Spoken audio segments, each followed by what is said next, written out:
Hi students, this is Abhimanyu, physics teacher at Sri Vidya Bharati Matriculation Higher Secondary School. In this session, we'll be dealing with the final chapter of your second year physics book, which is recent developments in physics. Physics அப்படிங்கிறது ரொம்ப ரொம்ப ஒரு oldest branch of science. ரொம்ப வயசான அப்படிங்கிற மாதிரி வேணாலும் எடுத்துக்கலாம். ஏன் அப்படின்னா ஆரம்ப காலத்தில் ஃபிசிக்ஸ் வேறு சயின்ஸ் வேறுன்னு கிடையாது. ஏன்னா மனுஷன் வந்துட்டு குரங்கிலிருந்து வந்ததாக சொல்லப்படுறாங்க. But still there is no proof actually.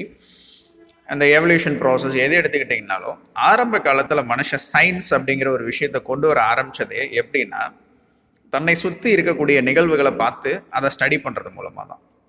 Okay, ஒரு செடி வளருது, மரம் வளருது, ரைட், அண்ட் வானத்தை அண்ணாந்து பார்த்தோன்னா நட்சத்திரங்கள் தெரியுது, சூரியன் உதிக்குது, நிலா வருது, அண்ட் பிளானட்ஸ் ரொட்டேட் ஆகுறது, எப்படி என்ன நடக்குது அப்படிங்கிறத ஸ்டடி பண்ண ஆரம்பித்து மனுஷன் தன்னுடைய கண்களால் பார்த்த விஷயங்களை ஸ்டடி பண்ண ஆரம்பித்ததான் சயின்ஸ் அப்படிங்கிற ஒரு விஷயமே உருவாச்சு, ரைட்.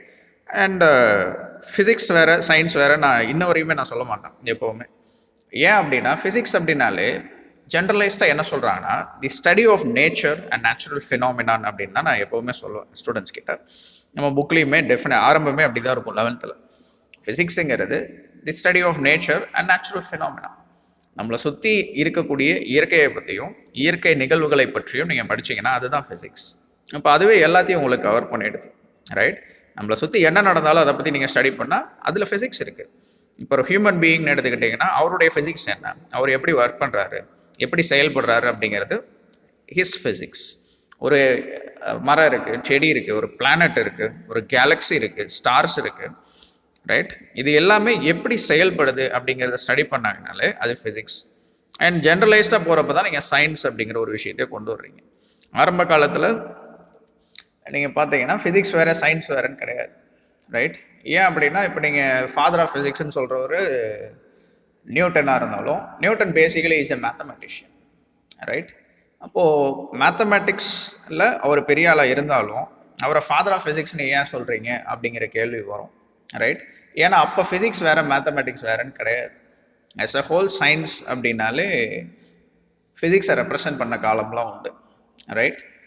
ஓகே, ஸோ ஃபிசிக்ஸ் அப்படின்னாலே நம்மளை சுற்றி இருக்கிற எதை பற்றி நீங்கள் படிச்சிங்கனாலும் அது ஃபிசிக்ஸ் தான். ஓகே. அண்ட் நான் ஸ்டூடெண்ட்ஸ் கிட்ட அடிக்கடி சொல்கிறது ஒன்று என்ன அப்படின்னா எந்த சப்ஜெக்ட் பெட்டர் சப்ஜெக்ட், எது பெஸ்ட் அப்படிங்கிற ஒரு ஐடியா ஒரு கான்செப்டுக்குள்ளே போனோம் அப்படின்னாலே ஃபிசிக்ஸ் பெருசா, கெமிஸ்ட்ரி பெருசா, பாட்னி பெருசா, ஜுவாலஜி பெருசா அப்படின்னா அப்படி ஒன்று கிடையவே கிடையாது. These are all inter related. Okay, இப்போ ஒரு ஸ்டூடெண்ட் ஃபிசிக்ஸ் படிக்கணும் அப்படின்னா அவன் ஃபிசிக்ஸ் படிச்சுட்டேன் எனக்கு ஃபிசிக்ஸ் தெரிஞ்சிருச்சு அப்படின்னா எல்லா சப்ஜெக்ட்லையும் அவன் எக்ஸ்பர்ட்டாக இருக்கும். Only then he'll be able to learn physics. உதாரணத்துக்கு பாருங்கள், எனக்கு ஃபிசிக்ஸ் படிக்கணும் ஆனால் மேக்ஸ் எனக்கு தெரியாது அப்படின்னா எனக்கு வராது அப்படின்னு ஒருத்தன் சொல்கிறான்னா அவன் ஃபிசிக்ஸில் எக்ஸல் பண்ணவே முடியாது, வாய்ப்பே கிடையாது. ஏன்னா ஃபிசிக்ஸுக்கு பேக் போனே மேத்தமெட்டிக்ஸ் தான், ரைட். ஸோ ஃபிசிக்ஸ் அப்படின்னாலே மேத்தமெட்டிக்ஸ் இல்லாமல் அதனுடைய பேக் போன் இல்லாமல் நீங்கள் ஒன்றும் பண்ண முடியாது, ரைட். அண்ட் மற்ற சப்ஜெக்ட்ஸ் இப்போ கெமிஸ்ட்ரியும் ஃபிசிக்ஸ் அப்படின்னு எடுத்துக்கிட்டிங்கன்னா தே ஆர் பேரலல். எது கெமிஸ்ட்ரி எது ஃபிசிக்ஸ்னே சில சமயம் நீங்கள் சொல்ல முடியாது, ரெண்டும் ஒன்று தான் அப்படிங்கிற மாதிரி இருக்கும், right. So as a whole நீங்கள் பார்த்தீங்கன்னா அண்ட் பயாலஜி எடுத்துக்கிட்டிங்கனாலும் லிவிங் திங்ஸுடைய ஃபிசிக்ஸை படிச்சிங்கன்னா அதை பயாலஜின்னு சொல்லிடுறீங்க. அது அனிமல்ஸாக இருந்தால் ஜுவாலஜி, பிளான்ஸாக இருந்தால் பாட்னின்னு போயிடும், ரைட். அண்ட் இதையெல்லாம் படிக்கிறதுக்கு நமக்கு லாங்குவேஜ் மொழின்னு ஒன்று தேவைப்படுது. ஏன்னா மொழி இல்லைன்னா நீங்கள் இன்னும் பிக்டோகிராஃபிக் ரெப்ரசன்டேஷனில் படம் தான் வரைஞ்சிட்டு இருக்க வேண்டியிருக்கும், யாராலையும் எதையும் படித்து தெரிஞ்சுக்க முடியாது. இப்போ எந்த சப்ஜெக்ட் முக்கியம் இல்லை அப்படிங்கிறதே ஒரு வேஸ்ட் ஆஃப் டைம் ஆர்கியூமெண்ட் என்னை பொறுத்தவரையும், ரைட். ஏன்னா என்னை பொறுத்தவரையும் ஆஸ் அ ஃபிசிக்ஸ் டீச்சர் நீங்கள் ஃபிசிக்ஸ் படிக்கணும் அப்படின்னா உங்களுக்கு பயாலஜி தெரிஞ்சிருக்கணும், லாங்குவேஜில் நீங்கள் எக்ஸ்பர்ட்டாக இருக்கணும், அண்ட் மேத்தமெட்டிக்ஸில் கிங்காக இருக்கணும். மேக்ஸ் புரியாதவன் ஃபிசிக்ஸ் படிக்க முடியாது. கெமிஸ்ட்ரிங்கிறது பேரலல் சப்ஜெக்ட், அது இல்லாமல் ஃபிசிக்ஸில் சில கான்செப்ட்ஸை நீங்கள் புரிஞ்சிக்கவே முடியாது. உதாரணத்துக்கு அட்டாமிக் ஃபிசிக்ஸ், நியூக்ளியர் ஃபிசிக்ஸ்னு போயிட்டிங்கன்னா ஆட்டம்னா என்னென்னு தெரிஞ்சிருக்கணும், ஒரு மெட்டீரியலோட கெமிக்கல் காம்போசிஷன் என்னங்கிறது தெரிஞ்சிருக்கணும். தெரிஞ்சிருந்தால் தான் நீங்கள் அதனுடைய ஃபிசிக்ஸை பற்றி படிக்க முடியும், ரைட். ஸோ ஃபிசிக்ஸ் அப்படிங்கிறது என்ன பொறுத்தவரையும் இட்ஸ் அ ஹோல்சம் சப்ஜெக்ட். எல்லா சப்ஜெக்ட்லையும் திறமை இருக்கிற ஒருத்தன் தான் ஃபிசிக்ஸ் படிக்க முடியும். அதில் இன்ட்ரெஸ்ட் எடுத்து ஒருத்தரை படிக்கிறான் அப்படின்னா அவன் எல்லா சப்ஜெக்ட்லையும் அவனால் எக்ஸல் பண்ண முடியும். ஏன்னா ஃபிசிக்ஸ் அப்படிங்கிறது it comprises every other subject. ஏன்னா ஆரம்ப காலத்தில் சயின்ஸும் ஃபிசிக்ஸும் ஒன்றா தான் இருந்தது, அப்புறமா தான் நம்ம கன்வீனியன்ஸ்க்காக பிரித்து வச்சுக்கிட்டோம். ஏன்னா மனுஷன் ஆரம்பித்த இடம் அப்படின்னு பார்த்தீங்கன்னா நெருப்பு உண்டாகுது.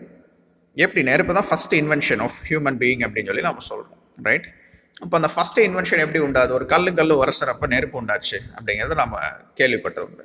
இப்போ உரசுறப்ப என்ன நடக்குது? ஃப்ரிக்ஷன் நடக்குது. ஃப்ரிக்ஷனுங்கிறது basic physics, basic force. Okay, right? Basic ஃபோர்ஸ்ன்னு சொல்ல முடியாது, அந்த பேசிக் ஃபோர்ஸோட இம்ப்ளிகேஷன் தான் ஃப்ரிக்ஷன் உங்களுக்கு, ரைட்? மனுஷனுடைய அடுத்த இன்றியமையாத ஒரு கண்டுபிடிப்பு அப்படின்னு பார்த்தீங்கன்னா சக்கரம், வீல் அப்படிங்கிற ஒரு விஷயம். அந்த வீல் அப்படிங்கிற ஒரு விஷயம் எப்படி உண்டாச்சு அப்படின்னா, ஆரம்ப காலத்தில் யாருக்கும் ஒரு வீல் அப்படின்னா அது ஒரு சர்க்கிள், ரைட்? அதனுடைய ரேடியஸ் ஆர், அதனுடைய ஏரியா வந்து பைஆர் ஸ்கொயர், இதெல்லாம் யாருக்கும் தெரியாது. அப்போ மேத்தமெட்டிக்ஸ் இவால்வ் ஆகலை. இந்த ஷேப்பில் செஞ்சால் அதை மூவ் பண்ணுறது ஈஸி அப்படிங்கிறத மனுஷன் புரிஞ்சுக்கிட்டான். அது சயின்ஸ் ஆச்சு, அது ஃபிசிக்ஸ் ஆச்சு. ஓகே, அதுக்கப்புறம் அந்த ஃபிசிக்ஸை இம்ப்ரூவ் பண்ணுறதுக்கு தான் நீங்கள் மேத்தமெட்டிக்ஸுங்கிற ஒரு டூலை கொண்டு வந்தீங்க, ரைட்? இப்படி தான் பேசிக் எவல்யூஷன் ஆஃப் சயின்ஸ் நடந்தது, ரைட்? நீங்கள் சயின்ஸுன்னு சொல்கிறத நான் ஃபிசிக்ஸ்ன்னு சொல்லுவேன், அவ்வளோதான் டிஃப்ரென்ஸ். ஓகே, பட் சிம்பிளாக சொல்லணும்னா நம்ம கன்வீனியன்ஸுக்கு பிரித்ததுக்கப்புறம் தான் ஃபிசிக்ஸ் அப்படிங்கிற ஒரு விஷயமே. இயற்பியல் அப்படிங்கிற தமிழ் வார்த்தைக்கு இயற்கை அப்படின்னே நீங்கள் சொல்லிட்டு போயிடலாம். இயற்கை பற்றி எதை படித்தாலும் நீங்கள் அது ஃபிசிக்ஸ் உள்ளே இருக்க தான் செய்யும், ரைட்? அப்போ எந்த சப்ஜெக்ட் பெரிய சப்ஜெக்ட், எந்த சப்ஜெக்ட் சின்ன சப்ஜெக்ட்டுங்கிற ஆர்கியூமெண்ட்டுக்குள்ளே நம்ம போக வேண்டியதில்லை. ஃபிசிக்ஸ்னாலே it is the oldest branch of science and it incorporates every other subject. எல்லா சப்ஜெக்டும் அதுக்குள்ளே இன்க்ளூட் ஆகிடும், ரைட்? இப்போ உதாரணத்திற்கு மேக்ஸ் இல்லாமல் ஃபிசிக்ஸ் படிக்க முடியாது, கெமிஸ்ட்ரி இல்லாமல் ஃபிசிக்ஸ் படிக்க முடியாது, பாட்டனிசாலஜி இல்லாமல் படிக்க முடியாது. இது எல்லாத்தையும் சேர்த்து படிச்சிங்கன்னா தான் நீங்கள் ஃபிசிக்ஸில் பெஸ்ட்டாக இருக்க முடியும், ரைட்? நான் சொல்ல வரது புரியும்னு நினைக்கிறேன். And without wasting any more time, இந்த சாப்டரில் நம்ம டீல் பண்ண போகிறது ரீசன்ட் டெவலப்மெண்ட் இன் ஃபிசிக்ஸ், ரைட்? நம்ம முன்னமே சொன்ன மாதிரி ஃபிசிக்ஸுங்கிறது ரொம்ப ரொம்ப பழமையான ஒரு சயின்ஸ் ஃபீல்டு. அதில் இப்போ ரீசெண்டாக என்ன டெவலப்மெண்ட்ஸ் இருக்குது உண்மையாக சொல்லணும் அப்படின்னா, இதுக்கு மேலே நம்ம புரிஞ்சுக்கிற அளவுக்கான கண்டுபிடிப்புகள் இல்லைன்னு தான் நான் சொல்லுவேன், ரைட்? இப்போ நம்ம பேசிக்காக ஒரு சாதாரண மனுஷன் ஒரு 10th 12th ஃபிசிக்ஸ் படிக்கிறவனுக்கு புரிஞ்சக்கூடிய ஒரு நியூட்டன்ஸ் லானா என்னன்னு புரியும், ரைட்? அண்ட் ஃப்ரிக்ஷன்னா என்னன்னு தெரியும், கிராவிடேஷனல் ஃபோர்ஸ்னால் என்னன்னு தெரியும். அந்த மாதிரி கண்டுபிடிப்பெல்லாம் கண்டுபிடிச்சி முடிச்சிட்டாங்க. இப்போ நம்ம ஃபிசிக்ஸ்லேயோ இல்லை சயின்ஸ்லேயோ இருக்கிற அட்வான்ஸ்மெண்ட்னு பேசுறதெல்லாம் குவாண்டம் லெவலில் போயிட்டுருக்கு. குவாண்டம் மெக்கானிக்ஸ் நல்லா தெரியும், நல்லா ஃபிசிக்ஸ் எக்ஸ்பர்ட்டுங்கிறவங்களே குவாண்டம் மெக்கானிக்ஸை பார்த்தா பயப்படுவான், ரைட்? அது என்னங்கிறது புரியாது, ரைட்? அப்போ நான் இப்போ ஃபிசிக்ஸில் இருக்கிற அட்வான்ஸ்மெண்ட்ஸ் அப்படிங்கலாம் நம்மளோட அண்டர்ஸ்டாண்டிங் பியாண்டாக போயிட்டுருக்கு. நம்ம மண்டைக்கு எட்டுன, அதாவது நம்ம மூளைக்கு எட்டுன ஒரு சில ரீசெண்ட் டெவலப்மெண்ட்ஸ் இன் ஃபிசிக்ஸ் தான் இந்த சாப்டரில் பார்க்க போகிறோம், right? There's plenty of room at the bottom and invitation to enter a new field of physics அப்படின்னு சொல்லி ரிச்சர்ட் ஃபெய்ன்மேன் சொல்கிறதா சொல்லியிருப்பான். ஓகே, இவர் யாருங்கிறது உங்களுக்கு இன்ட்ரெஸ்ட் இருந்துச்சுன்னா நீங்கள் பாருங்கள். ஓகே, இவரோட லெக்சர்ஸ்லாம் அவ்வளோ பாப்புலர் இன் ஃபிசிக்ஸ், ரைட்? ஓகே, இப்போ இந்த லெசன் எடுத்துக்கிட்டிங்கன்னா, லேர்னிங் அப்ஜெக்டிவ்ஸ்னு எடுத்துக்கிட்டிங்கன்னா, இதில் நம்ம என்னெல்லாம் பார்க்க போகிறோம்? ஃபிசிக்ஸ் எதுக்கு நமக்கு தேவை? எந்த ஃபீல்டு எடுத்துக்கிட்டிங்கனாலும் அதில் டெவலப்மெண்ட் அப்படின்னா ஃபிசிக்ஸும் தேவை, சயின்ஸ் தேவை, ஆட்டோமேட்டிக்லி ஃபிசிக்ஸ் தேவை. அண்ட் ஃபிசிக்ஸ் இன்ஜினியரிங் டெக்னாலஜின்னு எடுத்துக்கிட்டிங்கனாலே ஃபிசிக்ஸ் நீங்கள் அவாய்டே பண்ண முடியாது. ஓகே, ஒரு ஸ்டூடெண்ட் இன்ஜினியரிங் போகலாம், மெடிசன் போகலாம், எங்கே வேணாலும் போகலாம், பட் ஸ்டில் ஃபிசிக்ஸ் அவனுங்க வேணும், right? And nano science, nano technology, இதுதான் ரீசன்ட் ஃபீல்ட்ஸை நம்ம பார்க்குறோம். பட் ஸ்டில் இப்போ இருக்கிற ட்ரெண்டுக்கு நானோ சயின்ஸே ரொம்ப ஓல்டுங்கிற மாதிரி ஆகிப்போச்சு. அதை தாண்டி எங்கேயோ போயிடுச்சு அட்வான்ஸ்மெண்ட்ஸ். அண்ட் ரொபோட்டிக்ஸில் ஃபிசிக்ஸ் எப்படி யூஸ் ஆகுது, மெடிக்கல் டயக்னோசிஸ் தெரப்பியில் ஃபிசிக்ஸ் எப்படி யூஸ் ஆகுது அப்படிங்கிறதெல்லாம் நம்ம இந்த சாப்டரில் பார்க்க போகிறோம். அண்ட் நம்ம புக்கில் இருக்கக்கூடிய ஹையர் செகண்டரி ஃபிசிக்ஸில் என்னெல்லாம் ரீசன்ட் டெவலப்மெண்ட்ஸ் இருக்குது அப்படிங்கிறதெல்லாம் நம்ம பார்க்க போகிறோம். ஓகே, ஸோ ஃபிசிக்ஸ் அப்படிங்கிறது எங்கெல்லாம் யூஸ் ஆகுது இப்போ ரீசெண்டாக அப்படிங்கிறத நம்ம மூளைக்கு எட்டுன்னு 1-2 கான்செப்ட் வச்சு, உதாரணத்துக்கு நானோ science, nano technology, robotics, medical diagnosis, therapy, இதை வச்சு தான் பார்க்க போகிறோம். ஆக்சுவல் அட்வான்ஸ்மெண்ட் இன் ஃபிசிக்ஸுங்கிறதெல்லாம் குவாண்டம் லெவலில் இருக்குது, அதெல்லாம் நமக்கு என்னன்னு கூட புரியாது. Okay, right? ஸோ இன்ட்ரோடக்டரி பார்ட்டில் இதுதான் கொடுத்துருப்பான். ஃபிசிக்ஸ் வந்துட்டு பேசிக் building block for science, engineering and technology அப்படின்னு கொடுத்துருப்பாங்க. இதில் ரீசெண்டாக அல்லது ஃபாஸ்ட்டாக டெவலப் ஆகிட்டு இருக்கிற field nano science, nano technology, robotics, medical diagnosis and therapy அப்படின்னு சொல்லி பார்க்குறோம். அண்ட் இதை பற்றின ஒரு ப்ரீஃப் சம்மரியை தான் நம்ம இங்கே பார்க்க போகிறோம். இந்த பேஜில் என்ன சொல்லியிருக்காங்கன்னு பார்த்தோம்னா, physics is the building block for science, engineering, technology and medicine. Of course not for examination, இதை சொல்லியே ஆகணும். ஏன்னா நம்ம பசங்க இப்போ எக்ஸாமுக்கு ஏதாவது சொன்னோன்னா மட்டும்தான் படிப்பாங்க. ஜென்ரலாக புரிஞ்சுக்கூடா தெரிஞ்சுக்கூடா அப்படின்னு சொன்னோன்னா அது தலையில் ஏறாது. பட் ஃபார் சம் ரீசன் அதை ஸ்டில் நான் சொல்லி தான் ஆகணும். Okay, it is not for examination, but still உங்களோட அறிவை இம்ப்ரூவ் பண்ணுறதுக்காக சில விஷயங்களை தெரிஞ்சுக்கோங்க. நீங்கள் எந்த field of science engineering, technology, medicine எடுத்துக்கிட்டிங்கனாலும் அங்கே ஃபிசிக்ஸ் எல்லாமே இல்லை. ரைட்? அது ஏன் என்ன அப்படிங்கிறது ஏற்கனவே நான் சொல்லியிருக்கிறேன், ஒரு ப்ரீஃப் இன்ட்ரடக்ஷன் கொடுத்துருக்குறேன். Right? So it is the basic building block for science, engineering, technology and medicine. அது ஒரு ஹோலிஸ்டிக் டெவலப்மெண்ட் ஆஃப் மேன்கைண்ட். மொத்தமாக மனுஷன் வளரணும் அப்படின்னா என்னெல்லாம் ஃபீல்டு உங்களுக்கு தேவை, இன்ஜினியரிங், டெக்னாலஜி, சயின்ஸ், மெடிசன் தேவை, அதில் எந்தெந்த ஃபீல்டெல்லாம் ஃபிசிக்ஸ் இருக்குது அப்படிங்கிறது டீட்டெயிலாக கொடுத்துருப்பான். ரைட்? இப்போ இன்ஜினியரிங் எடுத்துக்கிட்டிங்க அப்படின்னா civil, mechanical, electrical, electronics engineering, electronics and communication engineering, computer science, aeronautical, automobile, எதை எடுத்துக்கிட்டிங்கனாலும் இதில் ஃபிசிக்ஸை நான் எக்ஸ்க்ளூட் பண்ணிடுவேன் யாராலையும் சொல்ல முடியாது. ஓகே? ஃபிசிக்ஸை பேஸ் பண்ணது தான் கம்ப்ளீட்லி இது. ரைட்? அண்ட் டெக்னாலஜின்னு போகிறப்ப biotechnology, information technology, ceramic, leather, plastic, textile, printing, etcetera etcetera சொல்லிகிட்டே போகலாம், நியூக்ளியர் இன்ஜினியரிங் எட்ஸெட்ரா. இது எல்லாத்துலேயுமே ஃபிசிக்ஸ் எல்லாமே இல்லை. அண்ட் சயின்சஸ்ன்னு எடுத்துக்கிறப்ப physical science, earth, meteorology, climatology, astronomy, agriculture etcetera etcetera etcetera. இதில் எதை எடுத்துக்கிட்டிங்கனாலும் ஃபிசிக்ஸ் எல்லாமே நீங்கள் பண்ண முடியாது. ஆனால் முன்னமே சொல்லியிருக்கிறேன், ஃபிசிக்ஸ் வேணும்னா எல்லா சப்ஜெக்டும் வேணும். ரைட்? எல்லாம் தெளிவாக இருக்குது அப்படிங்கிறவங்க தான் ஃபிசிக்ஸில் ஏதோ படிக்க முடியும். ஓகே. அண்ட் மெடிசன் எடுத்துக்கிட்டிங்கனாலும் நீங்கள் allergy, immunology, anaesthesiology, dermatology, diagnostic, radiology etcetera எட்ஸெட்ரான்னு போனீங்கனாலே, ஆப்தல்மாலஜி அப்படின்னா ஸ்டடி ஆஃப் கண்ணு சம்மந்தப்பட்ட படிப்பு, கண் டாக்டர் படிக்கிறாங்களா அது. ஓகே. அப்போ கண் அப்படிங்கிறப்ப அது ஒரு லிக்விட் லென்ஸுங்கிறது நமக்கு தெரியும். அதனுடைய கர்வேச்சர் என்ன, அதனுடைய ஃபோக்கல் லென்த் எவ்வளோ, எங்கேருந்து எந்த ரேஞ்சுக்கு மாறும், எல்லாம் நம்ம ஆப்டிக்ஸில் படிச்சிருக்கோம். ரைட்? ஓகே. ஸோ ஃபிசிக்ஸ் இந்த ஃபீல்டில் எங்கெல்லாம் யூஸ் ஆகுது, அது எப்படி மனிதனுடைய டெவலப்மெண்ட்டுக்கு, ஹோலிஸ்டிக் டெவலப்மெண்ட்டுக்கு யூஸ்ஃபுல்லாக இருக்குது அப்படிங்கெல்லாம் இங்கே கொடுத்துருப்பாங்க. உங்களோட ஓன் இன்ட்ரெஸ்ட்டில் இதை நீங்கள் டீட்டெயிலாக பார்த்து தெரிஞ்சுக்கலாம். ரைட்? இப்போ நாம் அந்த கான்செப்டுக்குள்ளே போயிடலாம். இந்த லெசனுடைய சாராம்சமே nano science and nano technology. Nano அப்படின்னாலே என்னென்னு ஏற்கனவே சொல்லியிருக்கிறோம், 10⁻⁹ மீட்டர் அப்படிங்கிறது தான் நானோ. ஏற்கனவே நீங்கள் ஃபிசிக்ஸில் கேள்விப்பட்ட ஒரு விஷயம் தான். ரைட்? இப்போ நானோ சயின்ஸ் அப்படிங்கிறப்ப 10⁻⁹ மீட்டர் அந்த ரேஞ்சில் இருக்கக்கூடிய பார்ட்டிகல்ஸை பற்றி நீங்கள் படிச்சிங்கன்னா அது நானோ சயின்ஸ். அதை பேஸ் பண்ணி நீங்கள் டெக்னாலஜி டெவலப் பண்ணிங்கன்னா அது நானோ டெக்னாலஜி. ரைட்? ஸோ இங்கே டெஃபினிஷன் வழக்கம் போல் we have a definition for everything. Okay. Nano science அப்படிங்கிறப்ப the study of structures and materials on the scale of nanometres. Nano means 1 billionth of a meter, that is 10⁻⁹ metre அப்படிங்கிறாங்க. Okay. ஒரு metre 1 பில்லியனால் divide பண்ணிங்கன்னா எவ்வளோ சின்னதாக இருக்கும். Right? 10⁻⁹ கிட்டத்தட்ட atomic ஸ்கேலுக்கு போயிடுச்சு. ரைட்? அந்த அளவுக்கு சின்ன பார்ட்டிகல்ஸை பற்றி நீங்கள் ஸ்டடி பண்ணிங்கன்னா, study of structures and materials பண்ணோன்னா அதை தான் நானோ சயின்ஸ்னு சொல்கிறோம். Right? Okay. If matter is divided into such small objects, the mechanical, electrical, optical, magnetic and other properties change. இப்போ சாதாரணமாக ஒரு பொருள் எடுத்துக்கிட்டிங்கன்னா ஸ்டீல்னு எடுத்துக்கலாமே. ஸ்டீல் நம்ம கண்ணால் பார்க்கக்கூடிய ஸ்டீல் வந்துட்டு ஒரு ப்ராப்பர்ட்டி இருக்கும், அதுக்கு ஒரு கண்டக்டிவிட்டி இருக்கும், ரெசிஸ்டிவிட்டி இருக்கும், எட்ஸெட்ரா எட்ஸெட்ரா. அதனுடைய மெக்கானிக்கல், எலக்ட்ரிக்கல், ஆப்டிக்கல் ப்ராப்பர்ட்டி இருக்கும். அதே பொருளை உடச்சி குட்டி குட்டியாக போய் அட்டாமிக் லெவலில் நீங்கள் போயிட்டீங்கன்னா, நானோ ரேஞ்சுக்கு போயிட்டீங்கன்னா அதனுடைய ப்ராப்பர்ட்டிஸ் அப்படி தலைகளாக மாறிடும், டிராஸ்டிக்காக மாறிடும். ஓகே. அப்போ நார்மலாக நம்ம டே டு டே லைஃப்பில் கண்ணால் பார்க்குற ஒரு பொருளுக்கு இருக்கக்கூடிய ப்ராப்பர்ட்டி அதை சின்னதாக எடுத்துக்கிறப்ப, நானோ ரேஞ்சில் எடுத்துக்கிறப்ப அதே மாதிரி இருக்காது. கண்டிப்பாக ப்ராப்பர்ட்டிஸில் சேஞ்ச் இருக்கும். ஓகே. அந்த சேஞ்சஸ் என்ன அப்படிங்கிறது தான் நானோ சயின்ஸில் படிக்க போகிறோம். அண்ட் நானோ டெக்னாலஜி அப்படிங்கிறப்ப is a technology involving the design, production, characterization and applications of nanostructured materials. இந்த நானோ சயின்ஸில் நம்ம தெரிஞ்சுக்கிட்ட விஷயங்களை வச்சு நாம் ஒரு டெக்னாலஜி டிசைன் பண்ணுறோம், ப்ரொடியூஸ் பண்ணுறோம், கேரக்டரைஸ் பண்ணுறோம்னா அதுதான் நானோ டெக்னாலஜின்னு சொல்கிறோம். ஓகே. அதுக்கு ஃபஸ்ட்டு நானோ பார்ட்டிகல்ஸ்னால் என்ன, எதையெல்லாம் நான் நானோன்னு சொல்கிறேன் அப்படின்னா, பொதுவாக any solid it is made up out of particles. Okay. ஒரு டெஃபினட் நம்பர் ஆஃப் ஆட்டம்ஸ் இருக்கலாம், அது மெட்டீரியல் டு மெட்டீரியல் டிஃபர் ஆகும் அப்படின்னு சொல்லியிருப்பான். இப்போ ஒரு சாலிட் அல்லது பார்ட்டிகளோட சைஸ் வந்துட்டு 100 நானோமீட்டரை விட குறைவாக இருந்துச்சுன்னா, 100 நானோமீட்டரை விட குறைவாக இருந்துச்சுன்னா அதுக்கு நானோ சாலிடுன்னு பேர். அந்த பார்ட்டிகளோட சைஸ் 100 நானோமீட்டரோட பெருசாக இருந்துச்சுன்னா அதுக்கு பேர் bulk solid. Okay. So nano solid அப்படின்னா 100 nanometre or less. Bulk solid அப்படிங்கிறப்ப அதை விட அதிகமாக இருக்குது. ஓகே. இப்போ இதில் நம்ம தெரிஞ்சுக்க வேண்டியது என்ன அப்படின்னா, nano and bulk solids maybe of the same chemical composition. ஒரே கெமிக்கல் காம்போசிஷனில் இருக்கலாம், ஆனால் அதனுடைய ப்ராப்பர்ட்டிஸ் கண்டிப்பாக மாறும். இதுக்கு ஒரு எக்ஸாம்பிளும் கொடுத்துருக்குறான். ஜிங்க் ஆக்சைடு பல்க்லேயே இருக்கலாம், நானோ ஃபார்ம்லேயே இருக்கலாம். ரெண்டும் கெமிக்கல் காம்போசிஷன் ஒன்று தான், ஜிங்க்கும் ஆக்சிஜனும் தான் இருக்க போதாங்க எனக்கு. ஆனால் பல்காக இருக்கிறப்ப அது ஒரு ப்ராப்பர்ட்டி எக்ஸிபிட் பண்ணும், நானோ சைஸ் போகிறப்ப ஸ்ட்ரைக்கிங்லி டிஃப்ரெண்ட் ப்ராப்பர்ட்டிஸ் இருக்கும் அப்படிங்கிறத இங்கே கொடுத்துருப்பான். ரைட்? இப்போ இதில் வந்துட்டு நானோ ஸ்கேல் டைமென்ஷன்ஸில் two important phenomena govern nano particles. நீங்கள் சின்னதாக போயிட்டீங்க அப்படின்னால, அதாவது கண்ணுக்கு தெரியாத சைஸ் அட்டாமிக் ஸ்கேலுக்கு போயிட்டீங்க அப்படின்னாலே குவாண்டம் மெக்கானிக்ஸ் உள்ளே போந்துடும். அண்ட் முன்னமே சொன்ன மாதிரி குவாண்டம் மெக்கானிக்ஸுங்கிறது கண்ணை கட்டி காட்டில் விட்ட மாதிரி.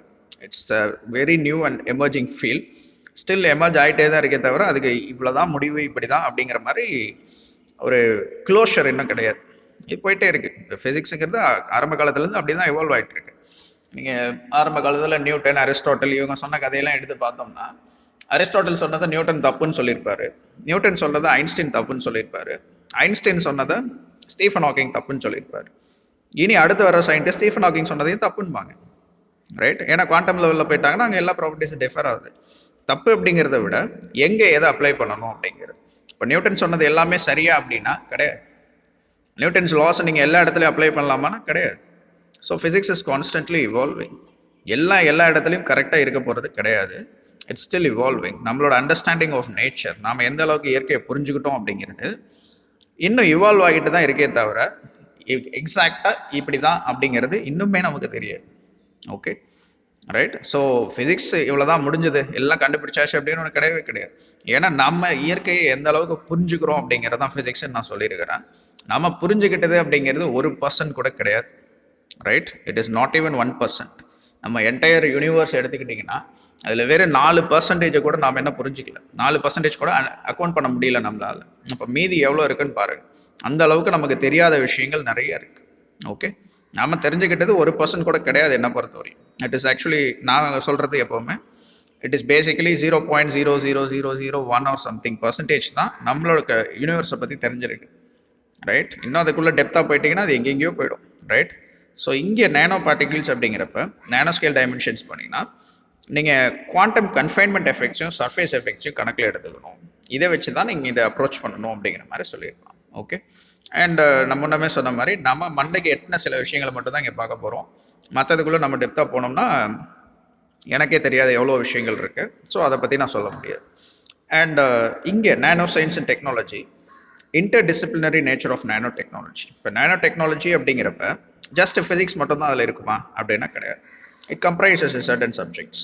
ஓகே, நான் முன்னமே சொன்ன மாதிரி இது எதையுமே பிரித்து பார்க்குறதுல அர்த்தமே கிடையாது. ஏன்னா ஆஸ் அ ஹோல் நீங்கள் ஒரு பொருளை பற்றி படிச்சிங்கனாலே it involves physics, it involves chemistry, it involves everything. Okay, இப்போ நேனோ டெக்னாலஜியில் இது எல்லாமே தெரிஞ்சால் தான் நீங்கள் இதனுடைய ஃபிசிக்ஸை படிக்கவே முடியும். ஓகே, இப்போ கெமிஸ்ட்ரி, இன்ஜினியரிங் இருக்கணும், சயின்ஸ் இருக்கணும், biology, applied mathematics and computer science, இது எல்லாமே இருந்தால் தான் இதை பற்றி நான் ஸ்டடி பண்ண முடியும். இது ஒரு இன்டர் டிசிப்ளினரி, எல்லா பக்கத்துலேருந்து கொஞ்சம் கொஞ்சம் ஐடியா வேணும். அப்போ தான் நீங்கள் இங்கே ஃபிசிக்ஸில் இதை படிக்க முடியும்.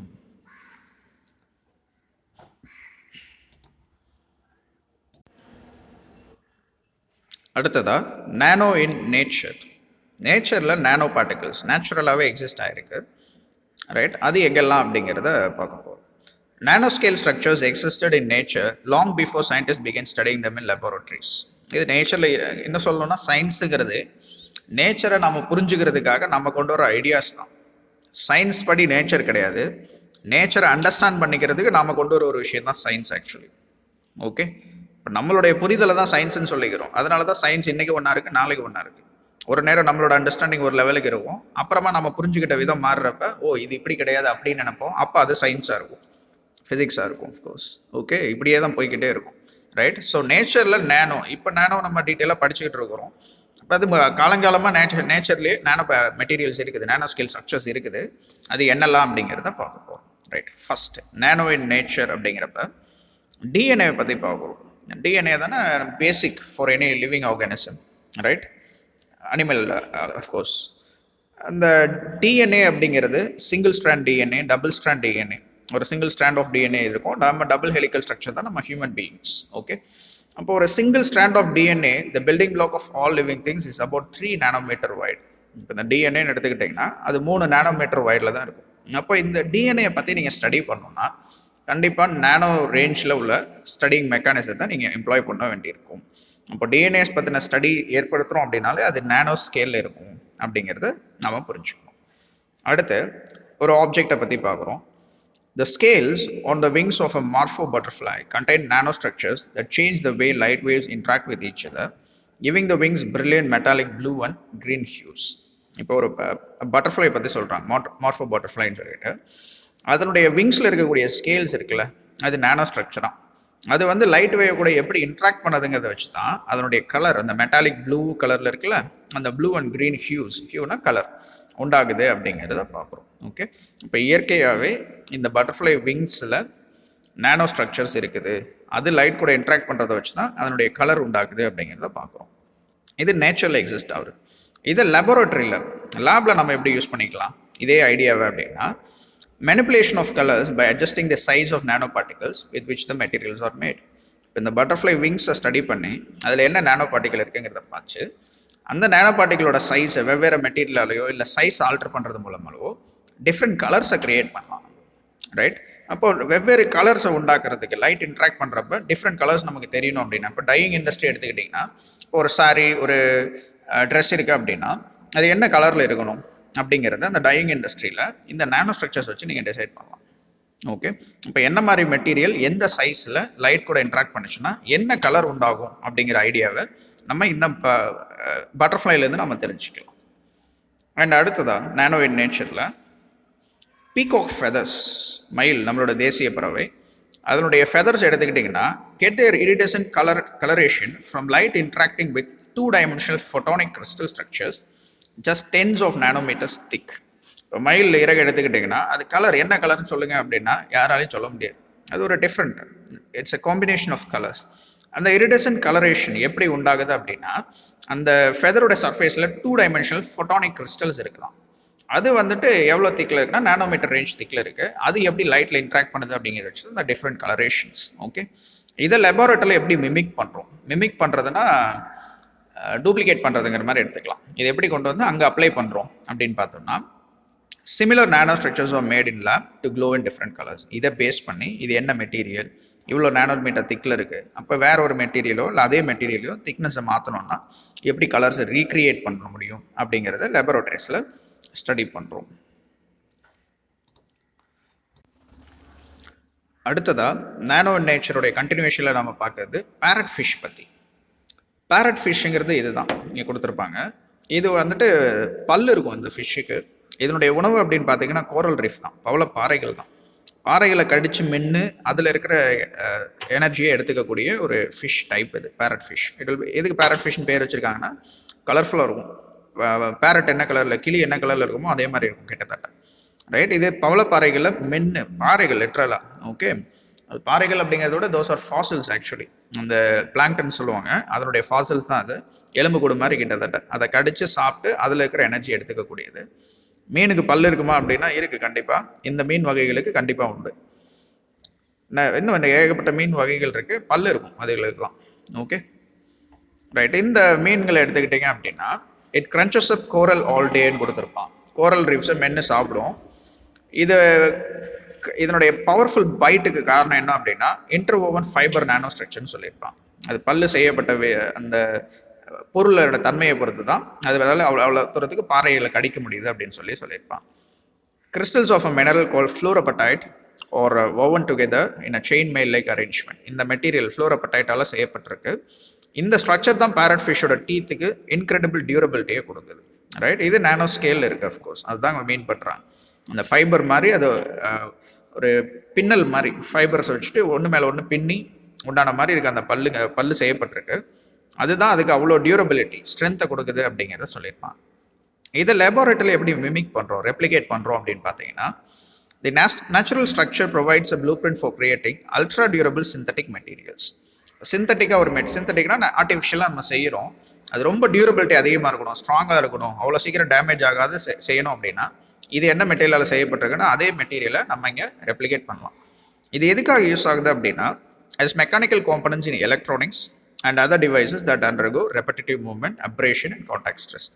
கான்ஸ்டண்ட்டாக ஸ்ட்ரெஸ்ஸில் இருக்கக்கூடிய மெட்டீரியல்ஸ், தேய்மானத்தில் இருக்கக்கூடிய மெட்டீரியல்ஸை இந்த மாதிரி ஒரு பொருளால் செய்கிறப்ப அதால் வித்ஸ்டாண்ட் பண்ணிக்க முடியும், அந்த தேய்மானத்தை தாங்கிக்க முடியும்.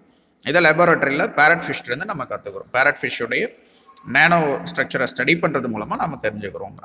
அடுத்ததாக லோட்டஸ் லீஃப் சர்ஃபேஸ் இங்கே இருக்குல்ல, இது ஒன்றும் இல்லை, தாமரை இலை ஆக்சுவலாக. சரிங்களா, தாமரை இலையை ஸ்கேனிங் எலக்ட்ரான் மைக்ரோஸ்கோப் கேள்விப்பட்டிருப்பீங்க, செம் டெம் எல்லாம் சொல்லுவாங்க. இங்கே ஸ்கேனிங் எலக்ட்ரான் மைக்ரோகிராஃபில் பார்த்தீங்கன்னா அந்த சர்ஃபேஸ் வந்துட்டு ஒரு ஸ்மூத் சர்ஃபேஸ் கிடையாது, அதில் குட்டி குட்டி ஸ்ட்ரக்சர்ஸ் இருக்குது, அது nano structure. Okay, on the surface of the leaf from a lotus plant. This is the reason for self cleaning process in lotus leaf. இதனால தான் தாமரை இலையோட சர்ஃபேஸில் இந்த நானோ பார்ட்டிகல்ஸ் இருக்கிறதுனால அதில் தண்ணி ஒட்டாது. தாமரை இலையில் தண்ணி எப்போவுமே ஒட்டாது, ப்ளஸ் அது அழுக்கும் படியாது. இதுக்கு ரீசன் என்ன அப்படின்னா அந்த ப்ராப்பர்ட்டி தான். அந்த நானோ ஸ்ட்ரக்சர்ஸ் வந்துட்டு வாட்டர் ரிப்பலண்ட் பார்ட்டிகல்ஸ். ஓகே, தண்ணி அது மேலே ஒட்டவே ஒட்டாது, ஏன்னா அதில் ஹைட்ரோஃபோபிக், தண்ணியை வெறுக்கக்கூடிய ஒன்று, அது ஒட்ட அலோவ் பண்ணாது. இதை நம்ம லேபரட்டரிஸில் எப்படி மிமிக் பண்ணுறோம்னா, வாட்டர் ரிப்பலண்ட் நானோ பெயிண்ட்ஸ் ஆர் மேட். இப்போ வீட்டுக்கு பெயிண்ட் அடிக்கிறீங்க, இல்லை ஏதோ ஒரு பொருளுக்கு பெயிண்ட் அடிக்கிறீங்க, ஒரு கடல் ஒரு பிரிட்ஜ் இருக்குது, அந்த பிரிட்ஜ் வந்துட்டு உப்பு தண்ணியால் அரிச்சிடக்கூடாது. ஓகே, அது துருப்பிடிச்சிடக்கூடாது. அப்போ அதை ஒரு பெயிண்ட் கொடுக்குறோம். என்ன பெயிண்ட்னா, தண்ணி ஒட்டாத பெயிண்ட் அடிச்சிட்டிங்கன்னு வைங்களேன், அதில் தண்ணி படவே படாது. தண்ணி பட்டாதானே இது ஏற்பட போகுது உங்களுக்கு. அப்போது எங்கேருந்து இதை கற்றுக்குறோம் அப்படின்னா, ஒரு தாமரை இலையோட சர்ஃபேஸ்லேருந்து நம்ம கற்றுக்குறோம் எப்படி நானோ பெயிண்ட் அடிக்கிறது. Okay, coating with such nano paints gives durability, protection against stains and dirt, and also enhances fuel efficiency when coated on ships. இப்போ கடலில் கப்பல்லாம் போகுது அப்படின்னா அந்த கப்பல்களோட அடிப்பகுதியில் துரு பிடிக்கும். அந்த துரு அவாய்ட் பண்ணுறதுக்கு இந்த மாதிரி பெயிண்ட்ஸை யூஸ் பண்ணிங்கன்னா துரு பிடிக்காது. அப்போ அதை நேவிகேட் பண்ணுறது ஃபியூல் எஃபிஷியன்சி கெயின் பண்ணும் அப்படிங்கிறான். இப்போ நீங்கள் ஒரு ஃப்ரிக்ஷனோடையே மூவ் ஆகுறதுக்கும் ஃப்ரிக்ஷன் இல்லாமல் ஃப்ரீயாக கப்பலில் தண்ணி பியர்ஸ் பண்ணி போகிறதுக்கும் வித்தியாசம் இருக்குது. ரைட், ஸோ இதெல்லாம் நம்ம வெறும் தாமரை இலையிலேருந்து கற்றுக்கணும். வெறும் தாமரை இலை கிடையாது, it's a beauty of nature, அதுலேருந்து நம்ம கற்றுக்கிறோம். And the boring history part, early beginning and development, not for examination of course. இந்த நானோ அப்படிங்கிற விஷயம் எப்படி டெவலப் ஆகுது அப்படிங்கிறத ஒரு இயர் வைஸ் கொடுத்துருக்குறான். எப்போ இருந்து ஆரம்பிக்குதுன்னா 1959 ஆரம்பிக்குது. ஆரம்பத்தில் ரிச்சர்ட் ஃபெய்ன்மேன், அமெரிக்கன் ஃபிசிசிஸ்ட் தான், there's plenty of room at the பாட்டம்னு சொல்கிறார். நம்ம கண்ணால் பார்த்த விஷயங்களை படிக்கிறத விட நம்ம கண்ணால் பார்க்க முடியாத சின்ன சின்ன விஷயங்கள், பாட்டமில் இருக்கக்கூடிய விஷயங்கள், பாட்டம்னா ஒரு சைஸ் வச்சு சொல்கிறார், ரொம்ப குட்டியாக போயிட்டிங்கன்னா அங்கே தான் நிறைய இருக்குது நம்ம ஸ்டடி பண்ண வேண்டியது அப்படிங்கிறார் அவர் ஆரம்பிச்சது. அண்ட் அப்படியே கொஞ்சம் கொஞ்சமாக வருது.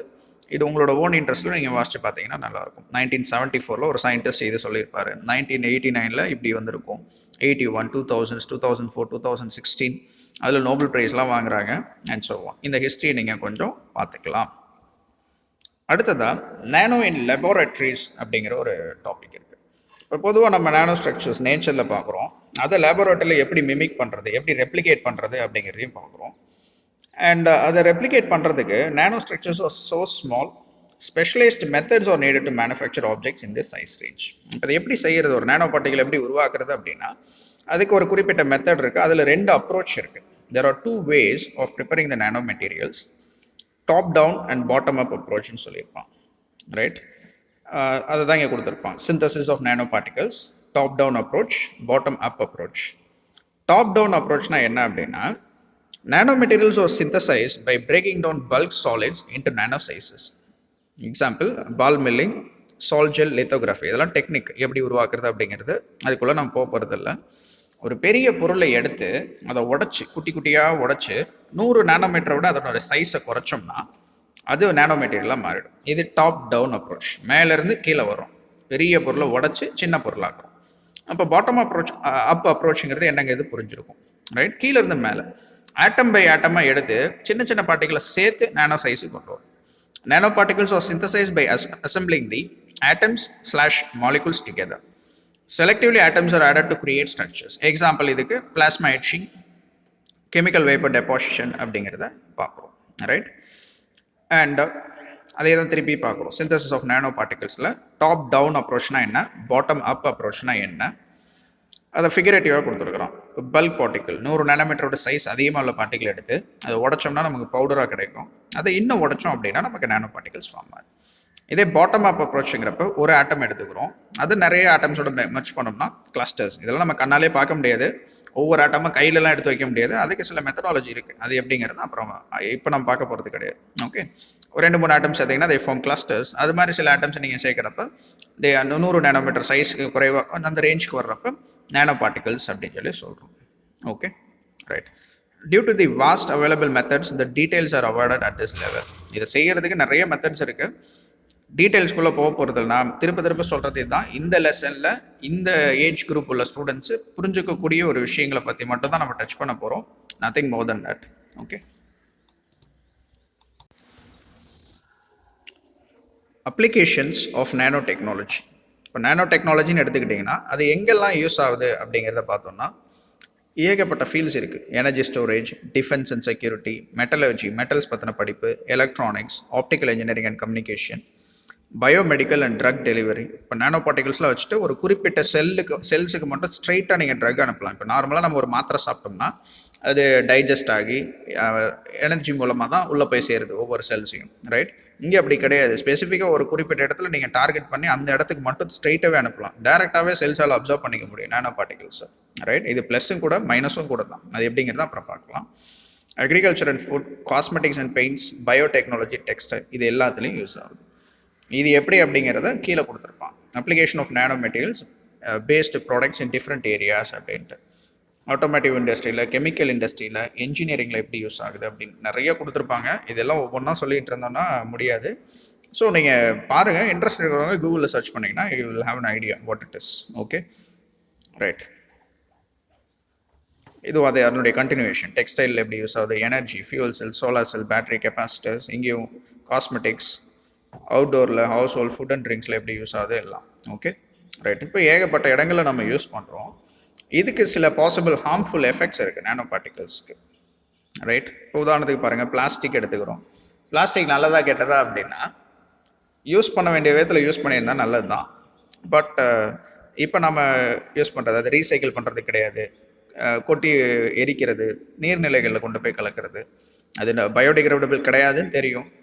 ஆனாலும் கொண்டு போய்ட்டு அது தண்ணியில் போட்டோம்னா அது பாதிப்பை ஏற்படுத்த தான் போகுது. ஓகே, ப்ளூ வேல்ஸே சாகுற அளவுக்குலாம் ஏற்படுது. கடலில் கொண்டு போய் கொட்டிடுறாங்க, அதை திமிங்கலங்கள் சாப்பிட்டுட்டு அதுகளே செத்து போகுது. அப்போ பிளாஸ்டிக் அப்படிங்கிறது கண்டுபிடிக்கப்பட்ட நோக்கம் வேறையாக இருந்தாலும் இங்கே தப்பாக பயன்படுறப்ப எந்த பொருளுக்குமே ஆபத்து இருக்க தான் செய்யும்.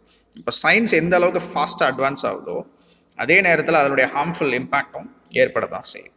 இப்போ நேனோ பார்ட்டிகல்ஸை பொறுத்தவரை நீங்கள் என்ன கொடுத்துருப்பாங்க அப்படின்னா, எந்த ஹார்ம்ஃபுல் எஃபெக்ட்ஸ் அப்படின்னு பார்த்தீங்கன்னா மெயினாக இந்த நேனோ பார்ட்டிகல்ஸோட சைஸும் நம்ம பயாலஜிக்கல் மாலிகுல்ஸ், ப்ரோட்டீன்ஸ் இருக்குல்ல, நம்ம உடம்புல இருக்கக்கூடிய ப்ரோட்டீன் மாலிகுல்ஸோட சைஸும் கிட்டத்தட்ட ஒன்று தான். இப்போ ரெண்டும் போய் மெர்ஜ் ஆச்சுன்னா ஒன்னோட ஒன்று ஈஸியாக மிங்கிள் ஆகிக்கும், ரைட்?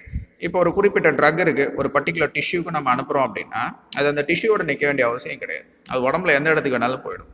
அப்போ அப்படி ஒரு வித்தியாசமான ஒரு நேனோ பார்ட்டிகல், ஒரு ஃபாரின் ஆப்ஜெக்ட், நேனோ பார்ட்டிகல் சைஸில் இருக்கக்கூடிய ஃபாரின் ஆப்ஜெக்ட் கூட நம்ம உடம்பு இன்ட்ராக்ட் பண்ணுறப்ப அது எப்படி வேணாலும் ரெஸ்பாண்ட் பண்ணலாம். அது என்ன நடக்கும் அப்படிங்கிறது நமக்கு என்ன தெரியாது, ஏன்னா நமக்கு இது புது ஃபீல். இப்போ ட்ரக் டெலிவரி கொடுக்குறப்ப, ட்ரக்னா இங்கே மெடிசனை குறிக்குது, அதை டெலிவர் பண்ணுறப்ப ஒரு டார்கெட் செல்லுக்கு நம்ம கொடுக்கலாம், இது ப்ளஸ் தான், இல்லைன்னு சொல்லலை. ஆனால் அது எப்படி மைனஸ் ஆகுதுன்னா அது அங்கேயோட நின்ற போகிறது கிடையாது, மற்ற செல்ஸ் அதை அப்சார்ப் பண்ணிக்காது அப்படிங்கிற ஷியூரிட்டி நம்மளால் கொடுக்க முடியாது. சாதாரணமாக நம்ம மூச்சு வாங்குறது மூலமாக நேனோ பார்ட்டிகல்ஸ் உள்ளே போனாலுமே ஈஸியாக லங்ஸில் இருக்கிற செல்ஸ் கூட ஒட்டிக்கும், அது கூட மர்ஜ் ஆக முடியாதால, ஏன்னா சைஸ் ரொம்ப ரொம்ப கம்மி, ரைட்? அப்போ அது லங்ஸில் இருந்து சர்க்குலேட்டரி சிஸ்டம் போகலாம், சர்க்குலேட்டரி சிஸ்டம்லேருந்து மற்ற சிஸ்டம்ஸ், லிவர், கிட்னிஸ், எங்கே வேணாலும் போகலாம். அப்போ அப்படி நடக்கிறப்ப உங்கள் என்டையர் ஃபங்க்ஷனிங் ஆஃப் தி பாடி வந்து பாதிப்படைகிறதுக்கு வாய்ப்புகள் நிறையா இருக்குது. ஏன்னா ஒரு புது மெட்டீரியல் நம்ம உடம்பை பொறுத்தவரையும் எப்போவுமே ஒரு ஃபாரின் ஆப்ஜெக்ட் உள்ளே வரதுனால அதை எக்ஸ்பெல் பண்ண தான் ட்ரை பண்ணும், வெளியே தான் ட்ரை பண்ணும், ரைட்? நம்ம இம்யூன் சிஸ்டமே அப்படி தான் டிசைன் பண்ணியிருக்கு. இப்போ இந்த மெட்டீரியலுக்கு நம்ம இம்யூன் சிஸ்டம் எப்படி ரெஸ்பாண்ட் பண்ணும், இன்டர்னல் ஆர்கன்ஸ் எப்படி ரெஸ்பாண்ட் பண்ணும் அப்படிங்கிறது நமக்கு என்ன தெரியாது. அதை ஸ்டடி பண்ணிட்டு தான் நம்ம யூஸ் பண்ண முடியும் அப்படிங்கிறது. இப்போ ஹார்ம்ஃபுல் எஃபெக்ட்ஸுங்கிறப்ப பயாலஜி கூட அது எப்படி இன்ட்ராக்ட் பண்ணும் அப்படிங்கிறது தெரியாது. அப்போ அதை ஸ்பெசிஃபிக்காக ஸ்டடி பண்ணாமல் நம்ம அதை யூஸ் பண்ணுறதுங்கிறது பைத்தியகரத்தனம் தான். And diseases associated to nano particle exposure. ஒரு நேனோ பார்ட்டிகல் நான் ஏதோ ஒரு பர்பஸ்க்காக டிசைன் பண்ணியிருக்கிறேன், அது நம்ம உடம்புல தெரியாதனமாக போயிடுச்சு அப்படின்னா என்னெல்லாம் டிசீஸ் ஏற்படுத்துறதுக்கு அப்படின்னு மேலேருந்து கீழே வரையும் வந்துட்டோம்னா, இப்போ பிரெயினில் பார்த்தீங்க அப்படின்னா என்னெல்லாம் டிசீசஸ் ஏற்படுத்தலாம் அப்படின்னா, நியூரலாஜிக்கல் டிசீஸ் ஏற்படுத்தலாம், நரம்பு சம்மந்தப்பட்ட விஷயங்கள் பாதிப்பு ஏற்படுத்தலாம், பார்க்கின்சன்ஸ் டிசீஸ், அல்சைமர்ஸ் டிசீஸ் ஏற்படுத்தலாம். அல்சைமர்ஸுங்கிறது ஒரு குறிப்பிட்ட ஏஜ்க்கு அப்புறம் ஞாபக மறதி மாதிரி கிட்டத்தட்ட மறந்து போயிடும், அவங்க நம்ம யாருங்கிறதே மறந்துடுவாங்க. பழைய ஞாபகங்களுக்கு கொஞ்சம் கொஞ்சம் இருக்கும். இப்போ ஒரு இடத்துக்கு போகிறாங்கன்னா திருப்பி வீட்டுக்கு எப்படி வர்றதுன்னு தெரியாது. அல்சைமருங்கிறது அந்த அளவுக்கு இது பெரிய வியாதியாக தெரியாமல் இருக்கலாம், அந்த அனுபவிக்கிறவங்களுக்கு தான் அந்த கஷ்டம் தெரியும். They will forget every one. சொந்தக்கார யார், பந்தக்கார யார், பெத்த பிள்ளையே ஞாபகம் இருக்காது, அந்த அளவுக்கு கொடுமையான ஒரு வியாதி. ஓகே, அல்சைமர்ஸ் டிசீஸ், ஞாபக மறதி. ஞாபகம் மறதினா அந்த ஸ்டேஜில் கம்ப்ளீட்டாக எல்லாமே மறந்து போயிடும், யார் என்ன எதுவுமே ஞாபகம் இருக்காது. ரைட், இதை நானோ பார்ட்டிகல் இன்ஜெக்ஷன் ஏற்படுத்தலாம், இன்ஹேல் பண்ணுறது மூலமாக அந்த பிரச்சனை ஏற்படலாம் அப்படிங்கிறாங்க. ஓகே ரைட், இங்கே ஒரு நியூக்ளியஸ் ஒரு செல்லை வந்துட்டு டெபிக் பண்ணியிருக்கிறான். ஒரு ஹியூமன் செல், எனி செல் எப்படி இருக்கும், மைட்டோகாண்ட்ரியா இருக்கும், நியூக்ளியஸ் இருக்கும், சைட்டோபிளாசம், மெம்பரேன், லிபிட் வெசல்ஸ் இதெல்லாம் இருக்கும் அப்படின்னு கொடுத்துருக்காங்க. இப்போ லங்ஸில் நானோ பார்ட்டிகல்ஸ் இருந்துச்சுன்னா அங்கே என்னெல்லாம் டிசீஸ் ஏற்படும், ஆஸ்துமா ஏற்படலாம், ப்ராங்கிட்டிஸ், எம்ஃபிசிமா, கேன்சர் ஏற்படும். கேன்சருங்கிறது ரொம்ப பேசிக். ஒரு வித்தியாசமான ஒரு ஆப்ஜெக்ட் வந்துட்டு ஒரு ஜெனட்டிக் மியூஷனை ட்ரிகர் பண்ண முடியுதுன்னா உங்களுக்கு கேன்சர் வர்றதுக்கு வாய்ப்புகள் நிறைய இருக்குது. அது எங்கே அஃபெக்ட் ஆகுதுங்கிறத பொறுத்து என்ன கேன்சராக வேணா இருக்கும். ஸ்டொமக்லாம் stomach cancer, lung cancer, kidneys, whatever, brain, எங்கே வேணாலும் அது ஏற்படலாம். சர்க்குலேட்டர் சிஸ்டமில் இப்போ அப்போது அந்த டிஃப்ரெண்ட் பார்ட்டிகல்ஸுக்கு அது எப்படி ரெஸ்பாண்ட் பண்ணுதுங்கிறது தான். ஹார்ட்டில் ஏற்பட்டுச்சுன்னா அரித்மியா, ஹார்ட் டிசீஸ், டெத்துன்னு போட்டிருக்கிறான். இதயத்துக்கு பிரச்சனைனாலே அவ்வளோதான், முடிஞ்சு போச்சு. அண்ட் சர்க்குலேட்டரி சிஸ்டம்லங்கிறப்ப ஹார்ட் சம்மந்தப்பட்ட விஷயம் தான், அங்கே எப்படிலாம் ஏற்படுதுன்னு. அண்ட் கேஸ்ட்ரோ இன்டெஸ்டினல் சிஸ்டம் எடுத்துக்கிட்டேன்னா குடல் சம்மந்தப்பட்டது, ஸ்மால் இன்டெஸ்டைன், லார்ஜ் இன்டெஸ்டைன் இருக்கும். அங்கே என்னெல்லாம் க்ரான்ஸ் டிசீஸ், கோலன் கேன்சர் இதெல்லாம் ஏற்படுறதுக்கு வாய்ப்பு இருக்குது. மற்ற ஆர்கன்ஸில் அப்படிங்கிறப்ப disease of unknown aetiology in kidneys, liver, kidney லிவர்லாம் பாதிக்கும். நம்ம இன்டர்னல் ஆர்கன்ஸில் என்னெல்லாம் ஏற்படுது, orthopaedic implant, wear debris and lymphatic system, skin, இதிலலாம் என்ன நடக்கிறப்ப இந்த ஆட்டோ இம்யூன் டிசீஸ், டெர்மட்டிஸ், டிகேரியா, வாஸ்குலிட்டிஸ், ஏதோ புதுசாக பேர்லாம் கொடுத்துருக்குறாங்க. ஓகே, அண்ட் இதில் ஆட்டோ இம்யூன் டிசீஸ் அப்படிங்கிறது என்ன அப்படின்னா, எனக்கு தெரிஞ்சதை நான் சொல்கிறேன். நம்ம இம்யூன் சிஸ்டம் வந்துட்டு நம்ம பாடியில் ஃபாரின் ஆர்கானிசம் வந்துச்சுன்னா அதை ரெஸ்பாண்ட் பண்ணி அழிக்க ஆரம்பிச்சிடும். அதை வெளியே தான் ட்ரை பண்ணும், அதை முடிஞ்ச அளவு அழிக்க ஆரம்பிச்சிடும். இந்த ஆட்டோ இம்யூன் ரெஸ்பான்ஸ் அப்படிங்கிறது என்ன அப்படின்னா, இந்த ஃபாரின் ஆப்ஜெக்ட் அழிக்கிறதா நினச்சிக்கிட்டு நம்மளோட ஓன் செல்ஸையே அழிக்க ஆரம்பிச்சிடும் நம்மளோட இம்யூன் சிஸ்டம். அப்போ நம்ம செல்ஸை நாமளே அழிச்சிக்கிற மாதிரி இந்த மாதிரி ஏற்படுறப்ப என்ன ஆகும் அப்படின்னா, உங்களுக்கு வர்ற இந்த டிசீஸும் பெரிய இம்பாக்ட் உங்களுக்கு ஏற்படுத்தும். ஏன்னா உங்கள் இம்யூன் சிஸ்டம் உங்களை ப்ரொடெக்ட் பண்ணுறதுக்கு பதில் தான் உங்கள் செல்ஸையே டெஸ்ட்ராய் பண்ணிகிட்டு இருக்கு. இது ஒரு ரொம்ப கொடுமையான வியாதி. Right, so these are some of the diseases which can be caused by nanoparticle exposure. Right, இதனால தான் வருது அப்படின்னு சொல்லலை, இதுக்கெல்லாம் காரணமாக அமையலாம் அப்படிங்கிறத சொல்லிடுறாங்க. நார்மலாகவே சயின்ஸ் எடுத்துக்கிட்டிங்கன்னா ஒரு கண்டுபிடிப்புன்னு இருக்குனாலே அதுக்கு ப்ளஸ் இருக்கும், மைனஸ் இருக்குது. ப்ளஸ் நம்ம முன்னாடி பார்த்தோம், இப்போ மைனஸையும் பார்த்து முடிச்சிருக்கிறோம்.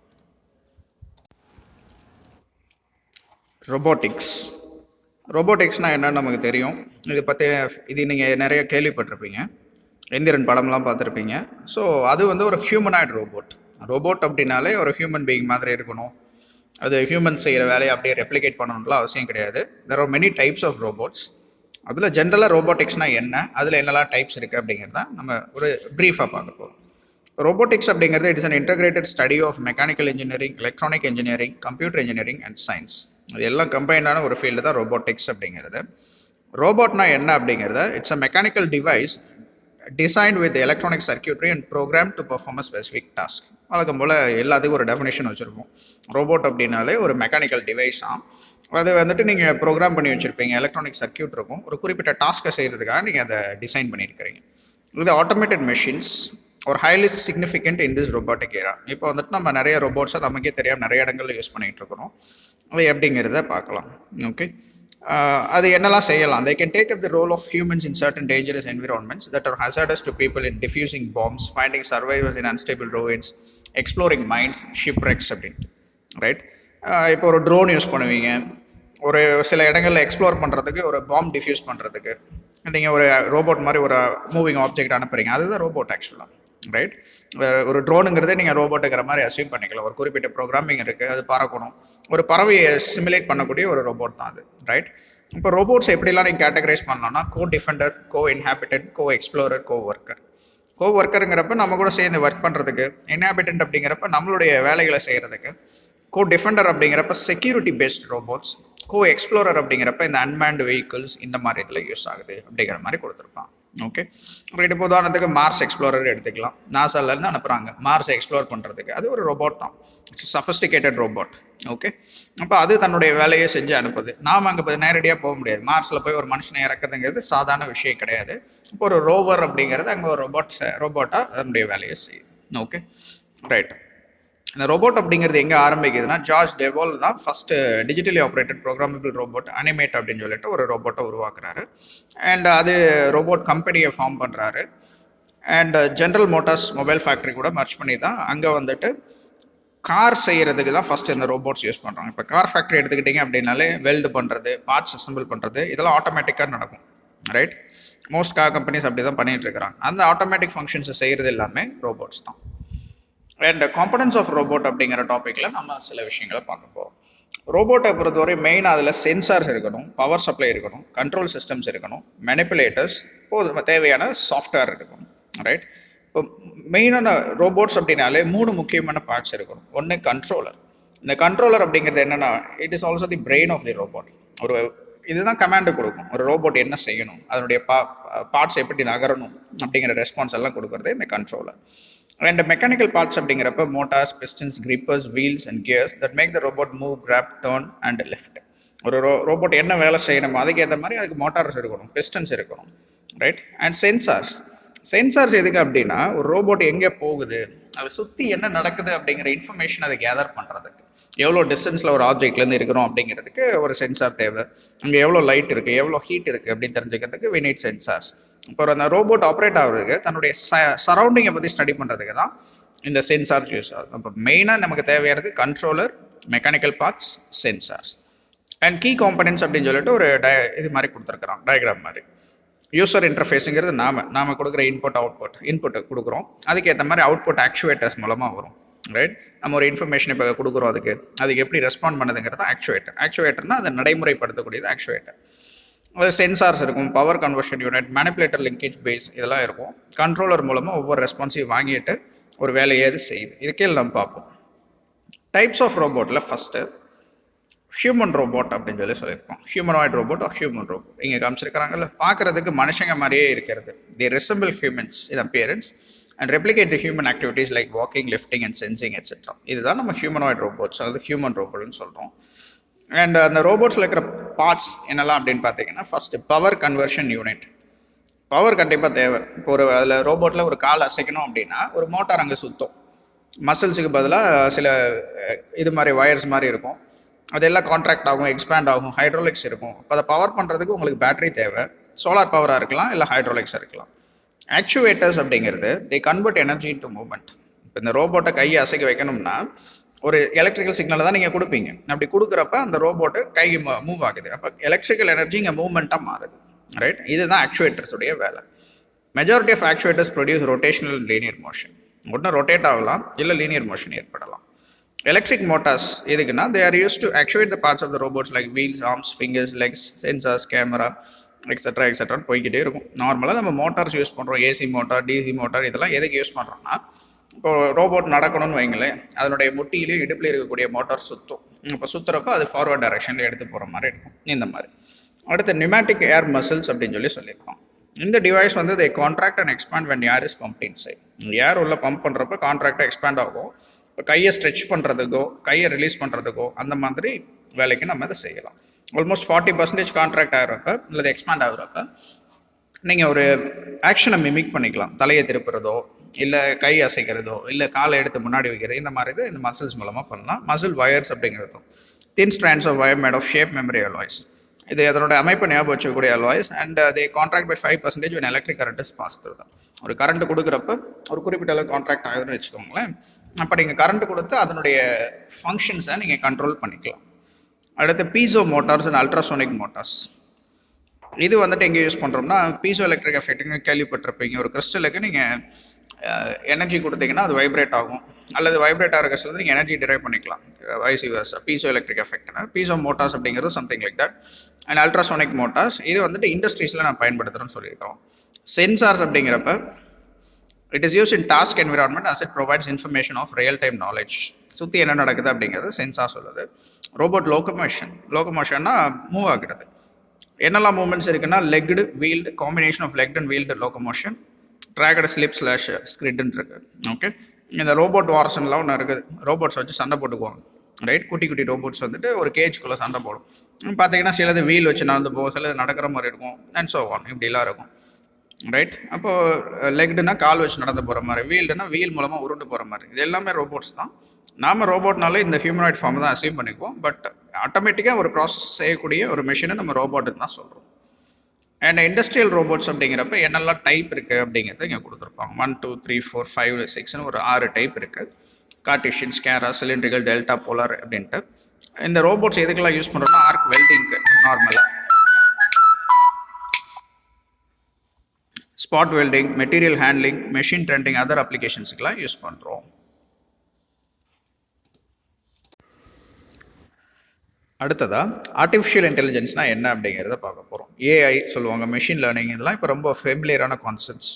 ஓகே, ஆர்டிஃபிஷியல் இன்டெலிஜென்ஸ்னால் எப்படின்னா நம்ம ஹியூமன் பிரெயின் எப்படி ஒரு விஷயத்தை ப்ராசஸ் பண்ணுதோ, ஒரு குறிப்பிட்ட இன்புட்டுக்கு அவுட்புட் கிரியேட் பண்ணுதோ, அதே மாதிரி ஹியூமன் லைக் பிஹேவியரை ரோபோட்டிக்ஸுக்கும் கொண்டு வரோம், ரோபோட்ஸ்க்கும் கொண்டு வர ட்ரை பண்ணோம்னா அதுதான் ஆர்டிஃபிஷியல் இன்டெலிஜென்ஸ். நீங்கள் உதாரணத்துக்கு எந்திரன் மூவியில் பார்த்துருப்பீங்க. ஐ ரோபோட், ஹாலிவுட்டில் ஒரு படம் இருக்குது, அதெல்லாம் 1990களே வந்த படம். அதை பேஸ் பண்ணி தான் எந்திரன் ரோபோட் மூவியை எடுத்திருந்தாங்க, ஐ ரோபோட் அப்படின்னு சொல்லிட்டு. ஓகே, அண்ட் அந்த மூவிஸ்லாம் பண்ணிங்கன்னா என்ன சொல்லியிருப்பாங்கன்னா, ஒரு ரோபோட்டை சுயமாக திங்க் பண்ண ஆரம்பிச்சிச்சு அப்படின்னா, ஒரு ரோபோ தானாகவே யோசிக்க ஆரம்பிச்சதுன்னா அதனுடைய பர்பஸ் என்ன அப்படிங்கிறது அதுக்கு ஒரு குறிப்பிட்ட ஃபீட் பண்ணியிருப்பான். அப்போ அந்த இன்டெலிஜென்ஸ் வச்சு யோசிச்சு பார்க்குறப்ப அதுக்கு தடையாக மனிதர்கள் தான் இருக்கிறாங்க அப்படின்னு நினச்சிட்டு அந்த ஆர்டிஃபிஷியல் இன்டெலிஜென்ஸ் என்ன பண்ணும் அப்படின்னா, இப்போ உதாரணத்துக்கு ஒரு ரோபோட் வந்துட்டு பூமியை பாதுகாக்கிறது தான் அதனுடைய பர்பஸ் அப்படின்னு சொல்லி அதுக்கு ஃபீட் பண்ணிடுறாங்கன்னு வச்சுக்கோமே.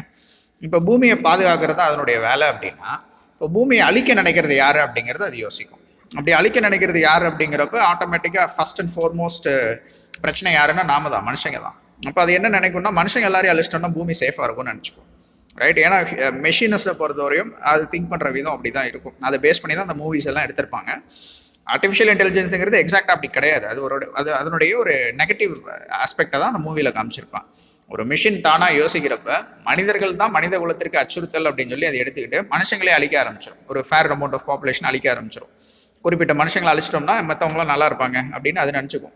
ரைட், இது ஆர்டிஃபிஷியல் இன்டெலிஜென்ஸுக்கான நெகட்டிவ் எக்ஸாம்பிள் தான். பட் ஆர்டிஃபிஷியல் இன்டெலிஜென்ஸ்னா என்ன அப்படிங்கிறதுக்கு ஒரு ஐடியா கொடுக்குறேன். ரைட், நாம் யோசிக்கிற மாதிரி மெஷின்களும் யோசிக்க ஆரம்பிச்சதுன்னா that is artificial intelligence. Okay, இப்போ aim of artificial intelligence is to bring human like behaviour in robots. மனிதர்களை போலவே அதை செயல்படுறதுக்கு, தானாகவே சிந்திச்சு செயல்பட ஒரு பிரெயினை கொடுத்துட்டோம் அப்படின்னா. ரைட், அதில் என்னெல்லாம் அப்படின்னா ஃபேஸ் ரெகக்னிஷன், ஒருத்தரை பார்த்தோன்னே அவங்க யார் என்னன்னு தெரிஞ்சுக்கிறது. Providing response to players actions in computer games. Computer கேமில் ஒரு பிளேயர் எப்படி அவர் மூவ்மெண்ட்ஸை ரெப்ளிகேட் பண்ணுறது அங்கே கேமில். Taking decisions based on previous actions, முன்னாடி என்ன பண்ணாங்களோ அதை வச்சு தானாகவே யோசிச்சு செய்கிறது. டிராஃபிக் அனலைஸ் பண்ணி அதை ரெகுலேட் பண்ணுறது. ஒரு லாங்குவேஜ்லேருந்து இன்னொரு லாங்குவேஜுக்கு ஆட்டோமேட்டிக்காக ட்ரான்ஸ்லேட் பண்ணுறது. இது எல்லாமே ஆர்டிஃபிஷியல் இன்டெலிஜென்ஸ் பேஸ் பண்ண ஒரு ஐடியாஸ். அண்ட் அப்ளிகேஷன்ஸ் அப்படிங்கிறப்ப ரோபோட்ஸ் எங்கெல்லாம் யூஸ் பண்ணலாம். உதாரணத்துக்கு Mars rover of NASA, twin Mars rover, Mars Pathfinder mission. நாசாவை பொறுத்தவரையும் மார்ஸுக்கு ஏகப்பட்ட ரோவர்ஸ் அனுப்பிச்சிருக்கிறாங்க. அதனுடைய பர்பஸஸ் எல்லாமே அந்த சர்ஃபேஸில் ஊர்ந்து போய் அங்கே டேட்டா கேதர் பண்ணுறது தான். இப்போ space exploration, exploring stars, planets etcetera, எல்லாத்துலேயுமே நம்ம ரோபோட்ஸை தான் யூஸ் பண்ணுறோம். அது போக welding, cutting, assembling, vacuum cleaner எல்லாமே தானாக செய்யக்கூடியது எல்லாமே வி ஆர் எம்ப்ளாயிங் ரோபோட்ஸ். அக்ரிகல்ச்சர்லேருந்து எல்லாத்துக்குமே அப்படின்னு சொல்லியிருக்கோம். இது போக நேனோ பாட்ஸ் அப்படின்னு சொல்லுவோம், நேனோ ரோபோட்ஸ். இதை வச்சு நிறைய மூவிஸ் உங்களுக்கு வந்திருக்கும். நேனோ ரோபோட் அப்படிங்கிறது நேனோ சைஸ், கண்ணுக்கே தெரியாத குட்டி ரோபோட் மாதிரி. அது உடம்புக்குள்ள அனுப்பிச்சிங்கன்னா, இப்போ ஒரு கெட்ட செல் இருக்குன்னா அந்த செல்லை மட்டும் போய் டார்கெட் பண்ணி அதை அழிச்சிடும். ரைட், அப்போ அந்த கொஞ்ச நேரத்தில் அதுவே காணாமல் போயிடும். அந்த மாதிரிலாம் டிசைன் பண்ணலாம். இப்போ பிளட் ஸ்ட்ரீமில் நீங்கள் ஒரு இன்ஜெக்ஷனை நரம்பில் போட்டு விட்டிங்கன்னா அதில் நேனோ பார்ட்டிகல்ஸ் இருக்கும். அந்த நேனோ ரோபோட்ஸ் வந்து சின்ன சின்ன சர்ஜரிஸையே உடம்புல போய் பண்ணுற மாதிரி, ஒரு பாக்டீரியாவே வைரஸையும் அழிக்கிற மாதிரி எல்லாம் டிசைன் பண்ண முடியும்னு சொல்லியிருக்கிறாங்க. இது டெவலப்மெண்டல் ஃபேஸில் தான் இருக்குது. இது இன்னும் பர்ஃபெக்ட் பண்ணலை. Right, Chinese scientists have created the world's first autonomous DNA robots to combat cancer tumors. Robot அப்படின்னோடனே அது உடனே ஒரு மெஷின் அப்படிங்கிற மாதிரி நீங்கள் அசீவ் பண்ணிக்க வேண்டியதில்லை. நேனோ ரோபோட்டுங்கிறப்ப அது ஒரு டிஎன்ஏவோ வாட்டவர் ஒரு சின்ன மெட்டீரியல், பயாலஜிக்கல் மெட்டீரியலாக தான் இருக்கும். அதனுடைய ரெஸ்பான்ஸ் இந்த செல்லுக்கு இப்படி இருக்கும். அப்போ அதை வச்சு அதை அழிக்கிறப்ப அதுவும் நேனோ பாட்ஸ் கணக்கில் வந்துடுது. Materials use to make robots. நார்மலாக ரோபோட் செய்கிறதுக்கு aluminium and steel are the most common metals. Aluminium ஏன் யூஸ் பண்ணுறோன்னா சாஃப்டர் மெட்டல், அது ஈஸியாக டு ஒர்க் வித். ஸ்டீல் வந்து இட் இஸ் ஸ்ட்ராங்கர். ரெண்டுக்கும் இப்போ லைட்டர் ரோபோட்ஸ் வேணும், வெயிட் கம்மியான ரோபோட் வேணும், அலுமினியமில் செய்யலாம். ஸ்ட்ராங்கான ரோபோட் வேணும் அப்படிங்கிறப்ப ஸ்டீலில் செய்யணும். In any case, because of the inherent strength of metal, robot bodies are made using sheet, bar, rod, channel and other shapes. இது எப்படி நம்ம செய்கிறோம் அப்படிங்கிற advantages of robotics and disadvantages of robotics இது ஏகப்பட்ட ஹாலிவுட் படத்தில் நம்மளே பார்த்து முடிச்சிருப்போம். இப்போ ரோபோட்டோடைய அட்வான்டேஜ் என்ன, டிஸ்அட்வான்டேஜ் என்ன அப்படின்னா, they are cheaper than human beings அப்படின்னு சொல்லி சொல்கிறாங்க.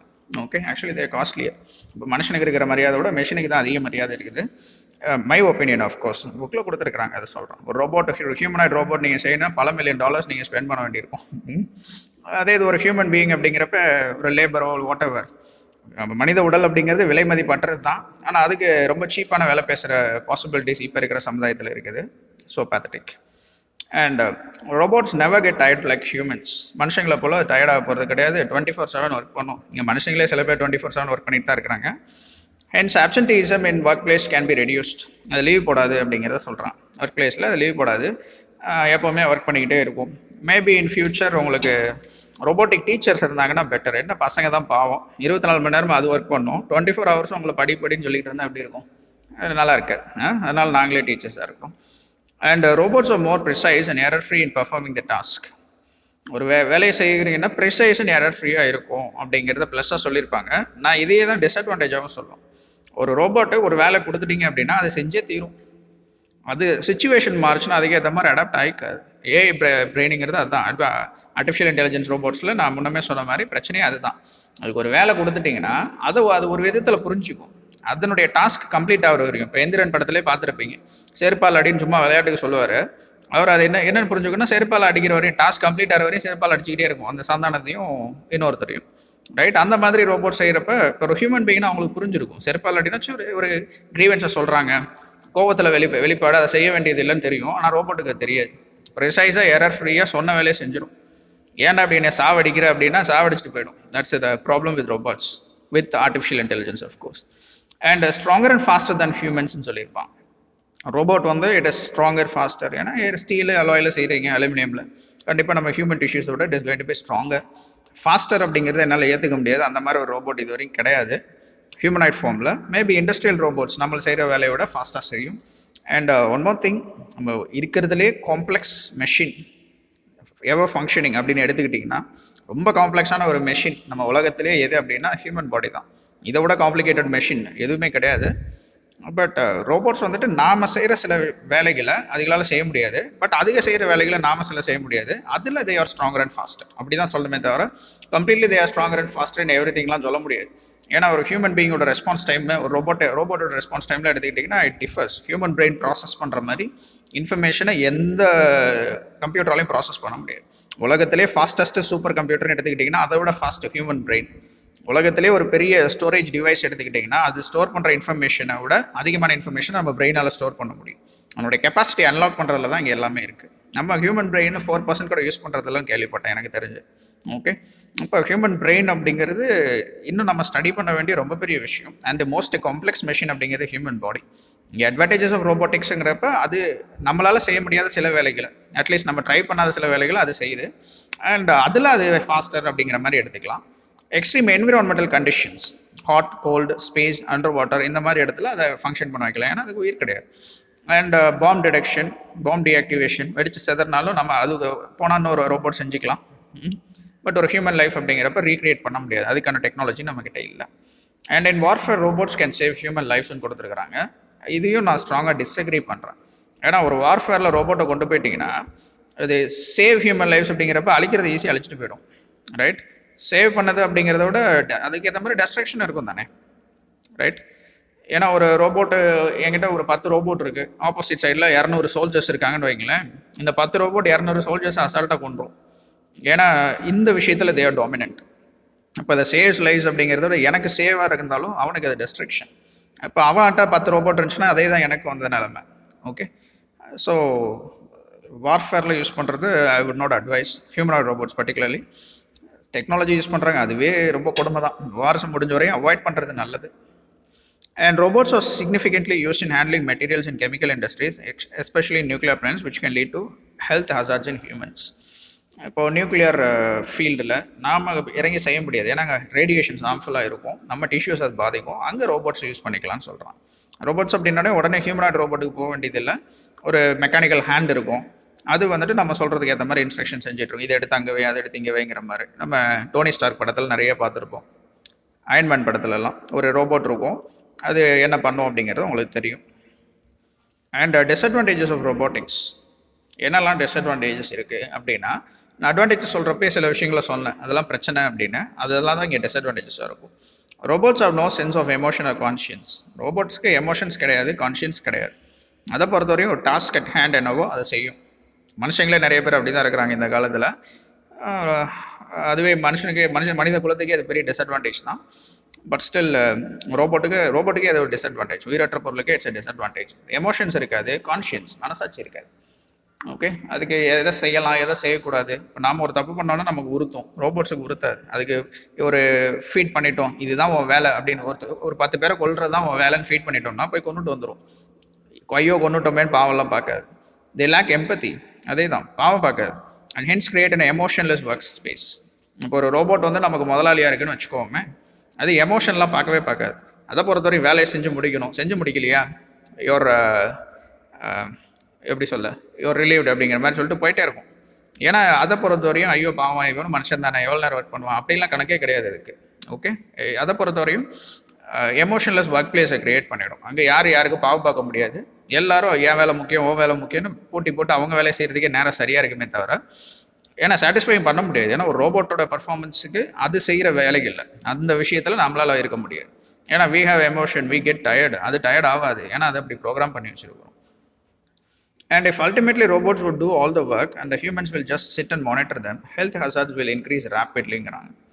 இப்போது நாம் சோம்பேறி ஆகிட்டோம், எல்லா வேலையும் ரோபோட் வச்சு செய்ய ஆரம்பிச்சிட்டோம்னா மனுஷங்க சோம்பேறி ஆகிடுவாங்கங்கிறாங்க. இது இந்தியா மாதிரி ஒரு கண்ட்ரிக்கு எப்படி பொருந்தும்னு எனக்கு தெரில. நாமளாம் என்ன ரோபோட்டிக்ஸில் ஃபஸ்ட்டு ஸ்டெப்பு கூட எடுத்து வைக்கலாம். ஓகே, அண்டு எல்லாத்தையும் ரோபோட் செஞ்சிடும், நாம சும்மா உட்காந்துருப்போம் அப்படிங்கிறதெல்லாம் இன்ன வரையுமே சாக்கடையை மனுஷன் தான் அள்ளிகிட்டு இருக்கிறான் இந்தியாவில். ஸோ நாம் இதை பற்றி கவலைப்பட வேண்டியதில்லை. Robots will never do all the work. There will always be some poor human doing all your shitty work. நம்ம செய்ய பயப்படுற ஒர்க்கெல்லாம் ஜாதி பேரை சொல்லி எவனா ஒருத்தர் இழிச்சவன் செய்ய வச்சுட்டு தான் இருக்க போகிறோம். இந்தியா அப்படி தான் இருக்குது. இதெல்லாம் படித்தவங்க நீங்கள் தான் மாற்றணும். படிக்கிறவங்க கொஞ்சம் அறிவோட ஜாதியோ மதமோ பார்த்துக்காம மனுஷனாக வாழ பழகணும்னா நல்லது. And unemployment problem will increase. Unemployment increase ஆகும் அப்படின்னா ஸ்டில் இந்தியாவுக்கு இது கவலை இல்லை. எங்கே ரோபோட்ஸ் அதிகமாக யூஸ் பண்ணுறோமோ அங்கே அன்எம்ப்ளாய்மெண்ட் இருக்கும். ஏன்னா நம்ம வேலையெல்லாம் அது செய்ய ஆரம்பிச்சதுன்னா, இப்போ 100 பேர் செய்கிற வேலையை ஒரு மிஷின் செஞ்சதுன்னா அந்த 100 பேருக்கு வேலை இல்லை, ரைட்? ஸோ அப்போ அன்எம்ப்ளாய்மெண்ட் இன்க்ரீஸ் ஆகும். Robots can perform different task and cannot handle unexpected situations. they can perform different task. ஒரு டாஸ்க் கொடுத்துட்டிங்கன்னா அதை மட்டும்தான் செய்யும். எதிர்பாராத சூழ்நிலைகளை அதை ஹேண்டில் பண்ண முடியாது. இதுதான் ஒரு மனுஷனுக்கு ரோபோட்டுக்கு இருக்கிற பெரிய டிஃப்ரென்ஸ். ஒரு வேலையை செய்ய நம்ம போகிறோம், அங்கே நிலைமை சரியில்லைன்னா அதை புரிஞ்சிக்கக்கூடிய தன்மை மனிதர்களிடம் உண்டு. ஆனால் ஒரு ரோபோட்டுக்கு அதை புரிஞ்சுக்கிற தன்மை கிடையாது. அது வேலை என்னவோ அதை தான் செய்ய பார்க்கும். முடியலைன்னா டாஸ்க் இன்கம்ப்ளீட்னு சொல்லிட்டு வந்துகிட்டே இருக்கும், ரைட்? அது நமக்கு தேவையில்லை. அப்போ சுச்சுவேஷனுக்கு ஏற்ற மாதிரி அடாப்ட் பண்ணக்கூடிய ஒன்று ஹியூமன் பிரெயினுக்கு தான் possibility. And the robots are well programmed to do a job, and if a small thing goes wrong, it ends up in a big loss to the company. ஒரு சின்ன தவறு நடந்தாலும் ரோபோட் அது program பண்ணியிருக்கிற வேலையை தான் செய்யுமே தவிர அந்த தவறை சரி செஞ்சுட்டு அப்புறமா அந்த வேலையை கண்டினியூ பண்ணுவோம்லாம் அது நினைக்காது. அப்போ அது லாஸ் ஏற்படுறதுக்கு வாய்ப்பு இருக்குது. For robot malfunctions, it takes time to identify the problem, rectify it, and even reprogram if necessary.